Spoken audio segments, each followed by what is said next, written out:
Sachons ceci, c'est que notre vieil homme a été crucifié avec lui, Christ, afin que le corps du péché soit inopérant, pour que nous ne soyons plus esclaves assujettis du péché. Romains 6:6.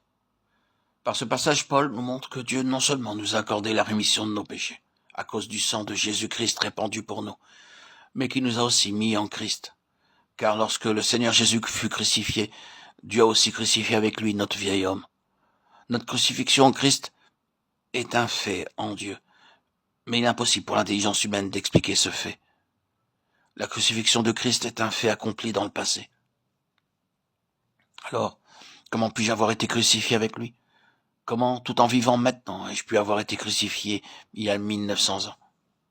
Un jour, grâce à Dieu, il a ouvert nos yeux et aussitôt nous avons vu la lumière. La Bible déclare que notre vieil homme a été crucifié avec Christ. C'est pourquoi nous confessons aussi que nous sommes morts. Lorsque nous faisons une telle confession, nous ne pensons plus à la mort de Christ comme étant une chose passée.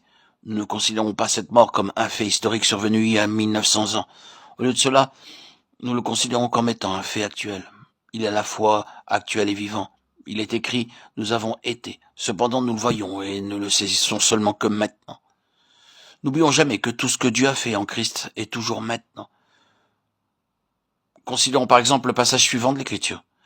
Ces hommes qui se sont détournés de la vérité se disant que la résurrection est déjà arrivée et qui renversent la foi de quelques-uns, de Timothée 2,18. Ceux qui errent loin de la vérité ne disent pas qu'il n'y a pas de résurrection. Ils disent simplement qu'elle est déjà passée. C'est ce que la parole de Dieu appelle s'écarter de la vérité. Nous devons reconnaître que la résurrection n'est pas passée. Elle est encore actuellement une réalité. La croix s'est-elle retrouvée derrière la scène? Non.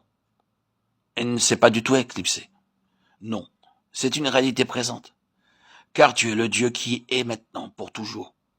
Tout ce qu'il a fait en Christ est encore à jamais présent. Si nous considérons qu'un aspect quelconque de l'œuvre de Christ est du domaine du passé, cet aspect est mort pour nous. Il ne signifiera donc plus rien. Nous rendons grâce à Dieu parce que rien de ce qu'il a fait en Christ n'appartient au domaine du passé. Tout est, et pour toujours, maintenant. Car tout ce que son Fils a accompli, Dieu l'a mis dans le Saint-Esprit, et tout ce qui est dans le Saint-Esprit est une réalité présente qui ne passera jamais. Lorsque nous voyons l'œuvre du Seigneur Jésus dans le Saint-Esprit, nous découvrons alors que toute son œuvre est vivante pour nous. Si nous considérons son œuvre en dehors du Saint-Esprit, nous ne verrons que la lettre, et la lettre sans l'Esprit est morte. Si nous considérons ces choses comme n'étant que de la doctrine, elles seront mortes. Certaines personnes disent qu'elles croient en ce que dit la Bible, mais pourquoi n'en résulte-t-il rien d'effectif dans leur vie? D'autres encore peuvent dire qu'elles ont trouvé que la Bible est la parole de Dieu, mais pourquoi n'agit-elle pas en eux? Toute cette faillite est la preuve qu'elles n'ont pas saisi que les réalités divines sont dans le Saint-Esprit. Car si toutes les choses qui touchent à la personne de Christ sont traitées de manière livresque ou doctrinale, elles deviennent des choses du domaine du passé.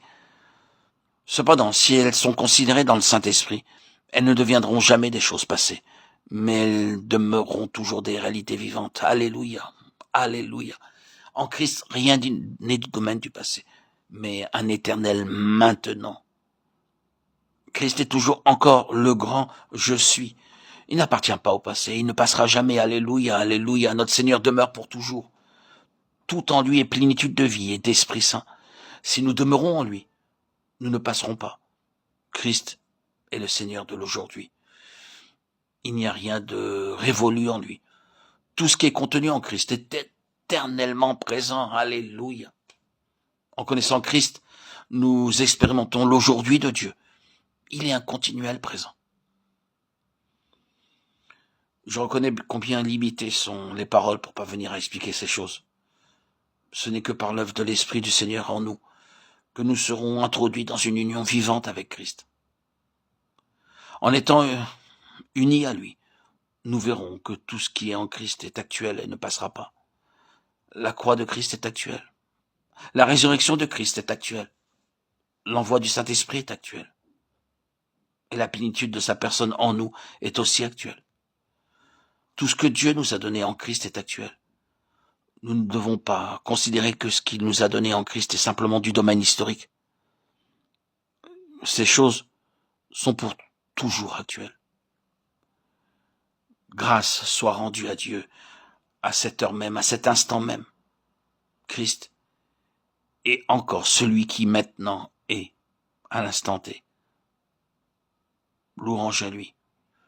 Il est le Dieu de l'aujourd'hui, de l'ici maintenant. Il ne passera jamais. À toi, Seigneur, tout honneur et toute gloire pour les siècles des siècles.